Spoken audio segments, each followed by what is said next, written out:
Hello guys, వచ్చేసా మళ్ళీ Amazon బ్లాగ్తో మీకోసం. అయితే మీరు అనుకోవచ్చు, రోజు ఒకటే వీడియో చూపిస్తున్నాడు, ఒకటే షో చెప్తున్నాడు, కొత్తగా ఏమీ లేదు. కొత్తగా కావాలంటే మీరు నన్ను కామెంట్లో అడగండి.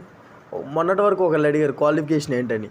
క్వాలిఫికేషన్ 10th to గ్రాడ్యుయేషన్ ఏదైనా అవైలబుల్ ఉంది, ఏదైనా ఎలిజిబుల్ ఉంటుంది. అయితే మీకు పీక్ అని చెప్పాను కదా, పీక్లో ఎంత కష్టపడ్డామో అంతే కల్చరల్ యాక్టివిటీస్ ఉంటాయి. మేము 2 బాయ్స్ డ్యాన్స్ చేస్తుంటే 10 మంది బాయ్స్ అరుతున్నారు, 3 గర్ల్స్ డ్యాన్స్ చేస్తుంటే 10 మంది గర్ల్స్ అరుతున్నారు. చూసా, మేమెంత యాక్టివ్గా ఉన్నామో లేడీస్ కూడా అంతే యాక్టివ్గా ఉన్నారు. మామూలుగా ఎంజాయ్ చేయట్లేదు. పీకు ఎంత డ్యాన్స్ చేసామో అంతే వర్క్ కూడా అలానే ఉంది. రేపు గురించి అంటే రేపు ఏ టాపిక్ గురించి చెప్పాలో కామెంట్ చేయండి. కామెంట్ చేస్తే నేను ఆ టాపిక్ గురించి కంపల్సరీ 100% చెప్తాను. రోజు అదే వీడియోస్ ఎందుకు చూపిస్తున్నామంటే అయ్యే వీడియోస్ ఉంటాయి కాబట్టి, అయ్యే ఉంటుంది కాబట్టి వర్క్ అదే చూపించగలను.